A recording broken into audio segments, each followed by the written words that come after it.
Zombie Slayer alive. Tell me something I don't know. Hot girl who sees the good man beneath my dark side. Duncanville, February 16th on Fox. NBA legend Kobe Bryant passes away. We'll look at his history with the Utah Jazz. Shocking news heard round the basketball community and the world. Coming up, we're going to hear from one of Kobe Bryant's teammates who's here in Utah. He was an amazing young man, and we're going to miss him. 2 Utah teens die of the flu. You'll hear from one of their families tonight. We're seeing the rain now, but does it change over to snow? We'll let you know in the forecast. We begin with breaking new developments in the search for 2 missing Idaho children. Police in Hawaii served a search warrant at a resort in Kauai where their mother and stepfather have been found. Sources telling the Fox station in Phoenix, Arizona that police in Hawaii seized the rental car Lori Vallow and Chad Daybell used to get to their hotel at the Kauai Beach Resort after pulling them over. Police say Lori's children, 17-year-old Tylee Ryan and 7-year-old Joshua J.J. Vallow, who have been missing since September, were not with Lori and Chad at the time of the search warrant being served. And another breaking update to this case. Members of Tammy Daybell's family, Chad's previous wife, confirmed to Fox 13 they have received Tammy's autopsy results. Back in October, Tammy mysteriously died at her and Chad's home in Rexburg, Idaho.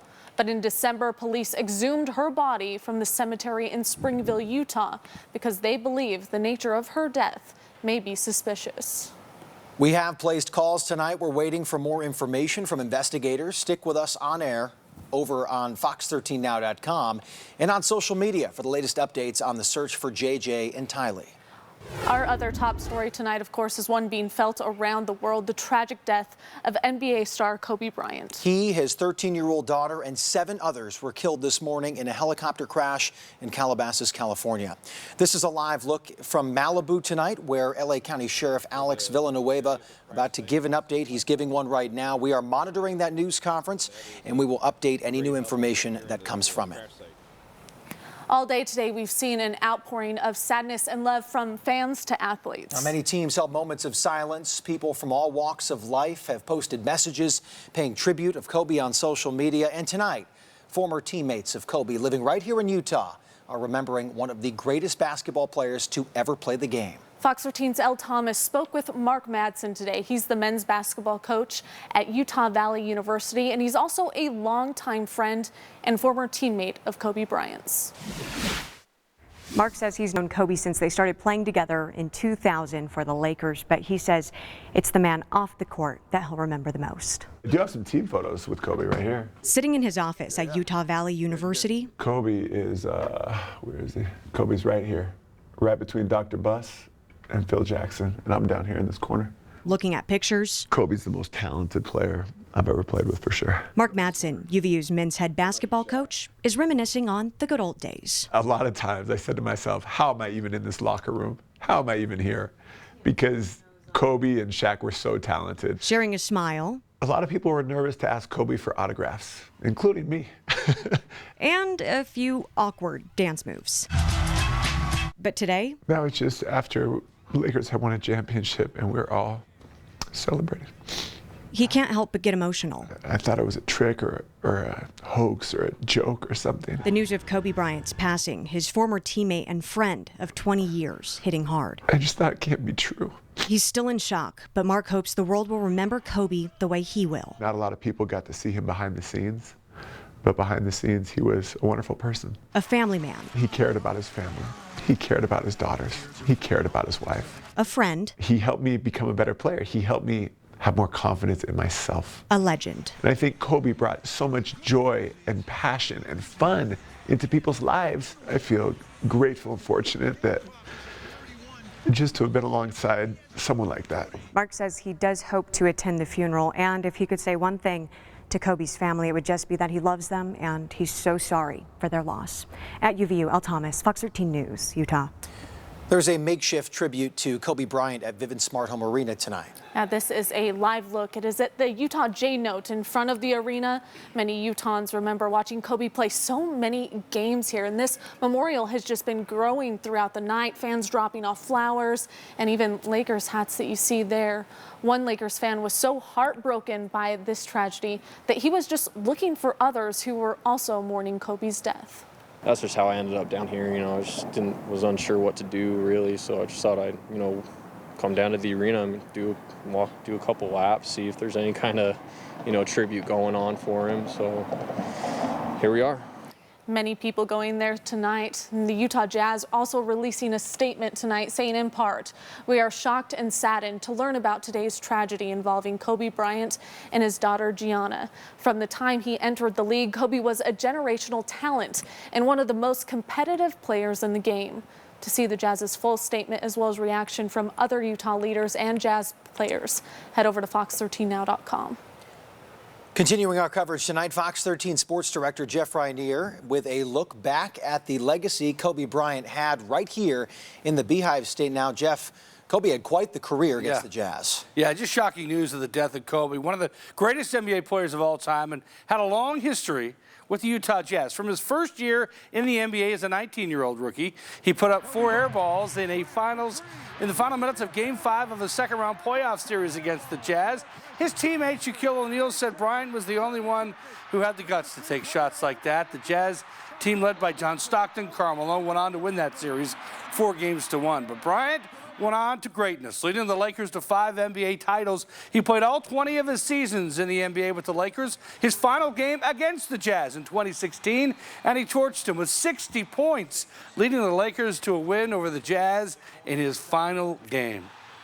Always a ton of Laker fans in the stands, with many of them in Kobe Bryant jerseys when they played here. Coming up in sports, we'll hear the thoughts from Tony Jones of The Athletic on the passing of Kobe Bryant. Thanks, Jeff. We're now taking a live look at historic Main Street in Park City, where Sundance is full swing here. It's calm here in comparison to what it was today, just traffic jams. And it's also calm there in regards to the weather, where here we're hearing pouring rain. Yeah, and the storm may continue overnight, but how much will it impact the morning commute? That's a good question. So with that answer, hopefully we can check in with Breck Bolton with our first alert forecast. Hi, Breck. We'll give you that answer. Yes, we're seeing showers across the Wasatch Front impacting the valleys. A view from our Tribune camera where we're seeing heavy rain pushing through downtown Salt Lake City, also moving northward as we go through Weber and Davis County, where these showers coming through. Mainly rain right now. Snow levels at about 7,000 feet currently. As we'll hold on to the rain here for the next few hours, let's take a look at Sky Tracker Doppler radar, where a cold front moving in across the state. Seeing shower impacts through the Wasatch Front, northern Utah, but even along I-15 corridor, Cedar City down through St. George. This front making its move and making its mark. That'll be the case here in the overnight hours. Looking at the dominant color from radar, it's green. Again, all the way from Tremonton down through Ogden, Salt Lake City into portions of Utah County. Let's fly a little bit closer, where we're seeing the showers mainly north of Provo right now, heavier as you make your way towards Lehi into Point of the Mountain, all across the Salt Lake Valley as well. Pushing further northward, you see a lot of yellows tracking through Weber and Davis County. They've died off just a little bit. Moderate rainfall still fairly persistent. We're seeing some blues out there, extreme northern Utah, where there's some colder air. It will funnel through in the overnight hours. We're going to see a point of some snow. We'll tell you exactly when, how much you can expect, and what you need to do to prepare for your Monday morning commute. That's all coming up. Thanks, Brett.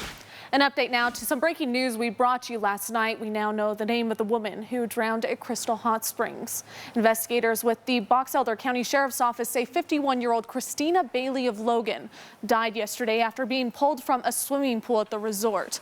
Teens swimming in that same pool noticed that Bailey was having trouble and called for help, and then pulled her from the water and began CPR. The Utah State Medical Examiner is scheduled to perform an autopsy on Bailey in the coming days. Tomorrow, the teen boy from Grantsville accused of killing his mother and 3 younger siblings will face a judge for the very first time.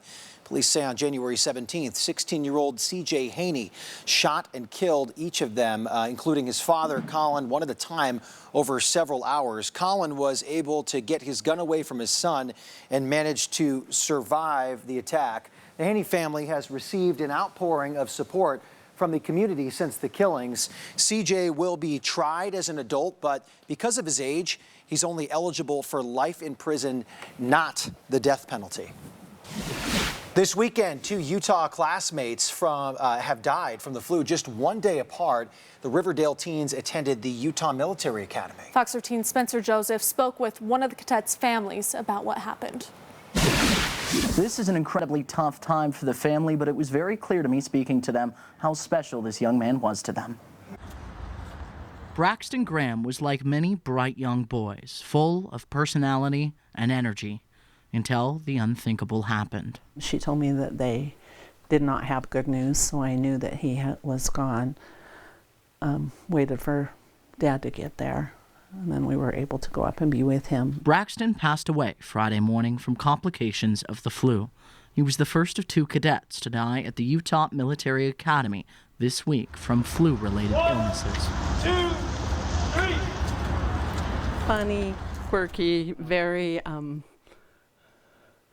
adult humor kind of boy, and the love of our lives. His family telling us that Braxton loved his time at the military academy. He now had friends. He had gained his teenage personality and become who he was because of attending that school. Above all, the Graham family now wants to spread awareness that this can happen anywhere and impact anyone. The reason we are doing this is because we want to make people aware of how dangerous the flu can be. We didn't realize it ourselves until this happened. Now each family member wears a part of him with his fingerprint on each of their necklaces as a way to take Braxton with them wherever they go. He was an amazing young man, and Special. We're going to miss him.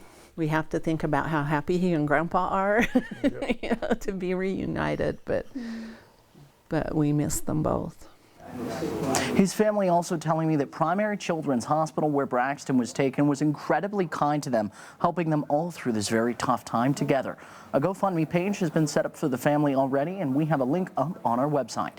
In the newsroom, Spencer Joseph, Fox 13 News, Utah. Still to come, a local bookstore specializing in the rarest of novels may soon have to close its doors for good. We'll explain. Do you have a great business idea, but you're just not sure where to start? We have a local who started her company, and she's teaching you how to do it. Don't miss Fox 13's The Place, Monday at 1. It's a Super Bowl showdown. Patrick Mahomes and the high-powered Chiefs offense. Touchdown! Face the 49ers' suffocating defense. Unbelievable! On the world's biggest stage. The only place to watch it all is on Fox and the Fox Sports app. Super Bowl 54, February 2nd. We switched. I switched to Chevy. Wait. I switched for more room. We switched. Why do we switch? For adventure. For this. See why people are switching to Chevy. I'm never switching back. Current competitive owners can use Auto Show Cash to get $3,750 total cash allowance on most Blazer models. Plus, eligible GM card members get $1,000 in bonus earnings. Find new roads at your local Chevy dealer. America isn't just sick of Donald Trump. America's getting sicker. There are 1 million more uninsured Americans every year under Trump, and he's repeatedly tried to repeal Obamacare. Mike Bloomberg will make sure everyone without health coverage can get it, and everyone who likes theirs, keep it, while capping fees to lower costs. As mayor, he helped expand coverage to 700,000 more people and champion women's reproductive health. As president, he'll give access to everyone. I'm Mike Bloomberg, and I approve this message.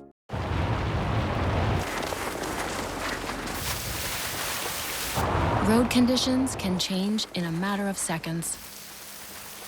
With available 4Motion all-wheel drive, your Volkswagen can too. The 2020 Volkswagen Tiguan with available 4Motion all-wheel drive for better handling on a variety of terrain. Come in now to your Volkswagen dealer and lease the sophisticated and capable 2020 Tiguan S4Motion for just $239 a month.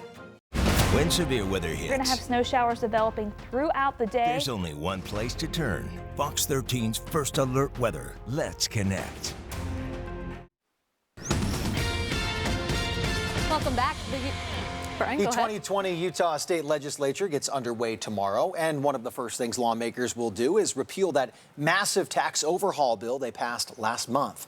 In response to the citizen referendum, which appears to be qualifying for the ballot, Republican leaders on Capitol Hill are backing down. The bill would have cut income taxes by $160 million, but it was going to hike the sales tax on food, gas, and some services. It's not the ending a local business owner thought his story would have. A well-known bookstore on a Salt Lake City corner is nearing its last chapter. Fox 13's Katia Collins shows us why they'll soon be closing their doors. This is Ken Sanders. There was one lonely copy way up there. And this has been his home away from home for 23 years. This is our rare book room. These books make up a reader's dream, home to 4,000 square feet full of literature. You know, people comment every single day, oh, I love the smell of this place. What you're smelling is decaying books. But yeah, people love books. They love to touch them and hold them and smell them and read them. A smell and a store that will soon be a memory to make way for new construction. I likely will be forced to put the better books in a warehouse and sell them online. 46, would you like back? Sanders says it's an economic reality. He can't afford to stay. It's not sustainable. I can't do it. I don't have any resources except books. I've never found a landlord yet that would take books for the rent. Sanders says it's books like these that influence him to open up the shop in the first place. And while he's sad to see his second home go, the city is optimistic. It's out of a good thing. It's people want to live here. People want to, be downtown. And that creates a lot of demand for the space that is downtown. Colander is seeing this trend throughout the city, not just with Ken's shop. It's a cultural icon. It's a meeting place. I don't have the answers.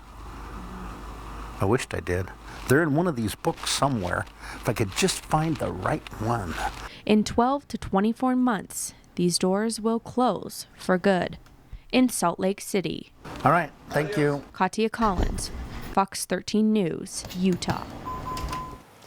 Dino Fest 2020 wrapped up today at the Natural History Museum of Utah. An impressive list of speakers lectured on the newest research on the extinction of dinosaurs. But the best part is walking among the various dinosaur skeletons, especially for the kids. So this is where we can really kindle and foster that excitement about paleontology and science, and hopefully we've got a lot of little paleontologists running around that will go into science and technology and engineering when they grow up. And these visitors were given access to all of the paleo collections, and the fossil preparation lab was also open for tours. Well, the rain coming down here west of Salt Lake City International Airport, and the real question would be, is that going to continue overnight, and is there a concern for the morning commute? Well, we definitely have wet roads out there, and it is mainly rain. That rain will be changing over to snow as we move towards the Monday morning commute. We need to talk about that as far as if we're going to see any snow accumulations. I want to share a photo coming in. This is our very own Bob Evans highlighting some modest clouds. Now, these are clouds that we typically see in the spring and summer due to some thunderstorm activity. Kind of rare to see it in the winter months, but a precursor to the storms that are moving in right now as a cold front tracking along the Wasatch Front. So we are seeing the rain, as I mentioned, here. Mainly as we look from Provo all the way up to the Utah-Idaho border. A view from our Tribune camera. Heavy rain at time. Temperatures currently well above freezing. Salt Lake City at 39 degrees. Ogden as well. Upper 30s in Provo. That's why we're seeing the rain currently with winds out of the southwest. It's that more mild, warmer air providing for the rain, but some colder air lagging behind, which will be funneling in here in the overnight hours. No current watches and warnings in place. If we were expecting significant snowfall, we'd either have an advisory or a winter storm warning. As we will see snow accumulations mainly across the mountains, looks like the valleys will get the rain, but not much snow. Now, how much snow are we expecting as we look towards the mountains, as the storm will be impacting the region statewide? So for the Wasatch Mountains, we're looking 3 to 7 inches. Wasatch back, so we're looking at Morgan, Eden, Park City, Heber, we're looking at 1 to 2 inches. Now, where we could potentially see some snow accumulations, at least on the grassy areas, Maybe the northern benches, a trace to 1 inches. Central mountains, looks like southern mountains, 2 to 4 inches. A little bit further south, a little bit higher amount. So this storm beneficial for the snowpack up in the higher terrain, but again, the valleys avoiding much activity as far as seeing snow on the road. So that's good news for your morning commute, but we will see some wet roads. And if you're having to travel through the canyon areas, those canyon passes, it will be slushy tomorrow. Now, as I mentioned, we're going to see more widespread impact from the storm, beginning to see the showers falling all across southern Utah, St. George, some brief rain pushing their way through, traveling along I-15 up through Cedar City. You're mainly seeing rain further north as well. Along the Wasatch Front, it's heavy rain in some spots. As we fly a little bit closer, we're seeing Utah County, especially the northern end of Utah County, going through the point in the mountain, across the Salt Lake Valley, Weber and Davis County, where earlier you saw that yellow. That's heavy rain that pushed through North Ogden, as we're looking at moderate rainfall currently. Now, extreme northern Utah, where we're seeing colder temperatures, it is snow falling, very wet snow. So traveling along I-84 as you go Snowville through Tremont, and wet roads expected. But again, where we see it slushy and sticking to the roads will be through those canyon areas. Now, the cold front tracking through the state overnight. It's a quick moving storm, as we've seen over previous storms, as it focuses across northern through central Utah, moving eastward as we head into Monday morning. So here's your hour-by-hour forecast to get you ready, waking up tomorrow morning and what you're expecting. We've got the rain. After midnight, though, 2 a.m., 3 a.m., it changes over into snow. But as we look towards the early morning hours, especially for the morning commute, 7, 8 a.m., the snow is gone. Now, we could still see some lingering mountain showers, but hopefully things will be cleared out and you'll be dealing with some wet roads, probably some standing water as well. So for tonight, the shower threat, northern central towards southwestern Utah. Tomorrow, especially as we progress through the day, the focus will be across eastern Utah, but by afternoon, they'll see those showers moving on. As we're in a westerly flow, temperatures still above normal. We're in the 40s along the Wasatch Front, 50s in St. George, where again, you're seeing that rain right now. Then you're clearing out and keeping it clear for the next several days. Some winds on Wednesday, but temperatures climbing into the upper 60s for the weekend. Now for northern Utah, we've got the mixture of rain and snow tonight. Tuesday, also a mixture of rain and snow overnight through Tuesday, or I should say Tuesday night through Wednesday morning, keeping temperatures in the 40s. Climbing, though, by the end of the week. Take a look. Spring-like temperatures by Saturday and Sunday, with highs reaching the low 50s. So hopefully you'll be okay. Just give yourself some extra time for tomorrow morning. Thank you, Breck. Still to come, we'll show you how one Utah teen is using his 3D printing skills to help those in need. There's just something to be said about free diving in Indonesian waters with a leatherback turtle. I imagine it's close to the same euphoria I felt after completing my second Antarctic ice marathon. Or when I got a home energy plan from Dominion Energy to learn how to conserve to save money. Impressive. Get more and save more during the Honda Savings Countdown. Through February 3rd, save thousands on overstocked Hondas at your Utah Honda dealers. Get up to 110% of KBB or an additional $1,000 trade assist for a limited time at your Utah Honda dealers. We rely on the internet more than ever, so why not get the most out of it? Introducing faster download speeds on Xfinity Internet tiers and a smarter, more secure home Wi-Fi network. Plus, you can get Xfinity Flex, a personalized streaming dashboard that puts all your favorites in one place. Unleash the power of Xfinity Internet and get more value than ever. Now that's simple, easy, awesome. Get started for $29.99 a month for 12 months and add a Flex 4K streaming device on us. Click, call, or visit a store today. The rule of three states, things that come in threes are inherently more appealing than those that don't. We couldn't agree more.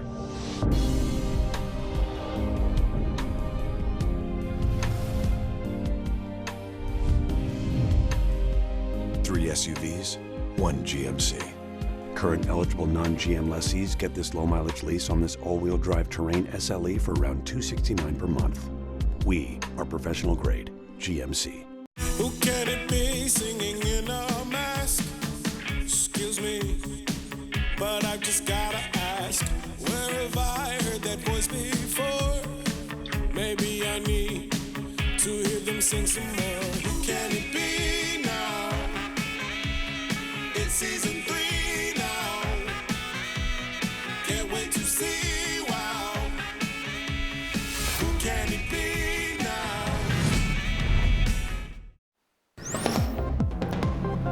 Okay, 3D printing, I'm sure you've heard of it. It's becoming very popular, and it's opening up new ways to create objects that are usually really difficult to make. Fox 13's Jordan Hogan explains how a Utah teen is using his skills to help those in need. Joseph Huff says he was struck with inspiration to use his knowledge of 3D printing to help others. He says he was volunteering at a local fair with his mentor from 4-H, a youth development organization, when they met a boy who was missing one of his hands. So Huff's mentor offered to make him one. I got to see the process and how it got put together. From there, Huff got to work on figuring out how he could do the same thing for other kids who are in need of prosthetic hands. We went on a tour of Shriners Hospital as part of our prosthetics, understanding, I guess, to see what was needed. Huff says he learned that one of the biggest problems for kids is finding a way to make prosthetic hands faster and for less, seeing as kids tend to grow out of them so quickly. We just needed to figure out the best way to print each part, to print them vertical, horizontal, how to orient it, and where best to get the pieces. 4-H also helped out by using some of their funds to buy a state-of-the-art 3D printer to use alongside the two others that Huff had already. Before he knew it, the 16-year-old had gotten to work on creating all the different parts that make up a prosthetic hand. 3D printing isn't all the same. For example, this little thing right here takes about 8 minutes to print, whereas all the components for a prosthetic hand take around 28 hours. In all, Joseph has built 25 prosthetic hands for kids with help from his 4-H team, his family, and his mentors. He was recognized with a national award and a $5,000 scholarship. We are customizing these hands with a purpose. It's not just a selfish toy that they're making for them to use, but it's connecting them to the community. It's raising their awareness of needs of those around them. Another inspiration for this project is Joseph's dad, who had a stroke when he was 25 and hasn't been able to use his right hand since. I'm hoping to evolve it because I did prosthetic hands for kids, and I am trying to make a design for my dad's hand called a tenodesis that is an exoskeleton for his hand to help him open it better. Huff says there's still a long way to go on that project, but for now, he says he's happy with what he's been able to achieve. In Orem, Jordan Hogan, Fox 13 News, Utah. The nation is mourning the death of basketball legend Kobe Bryant. I'm Jonathan Hunt in Calabasas, California. I've got the latest coming up. And the founder and host of the Mormon Stories podcast, John Dehlin, talks about his excommunication and how he is now dedicated to helping others facing a faith crisis. That's in tonight's 3 Questions. Storm update.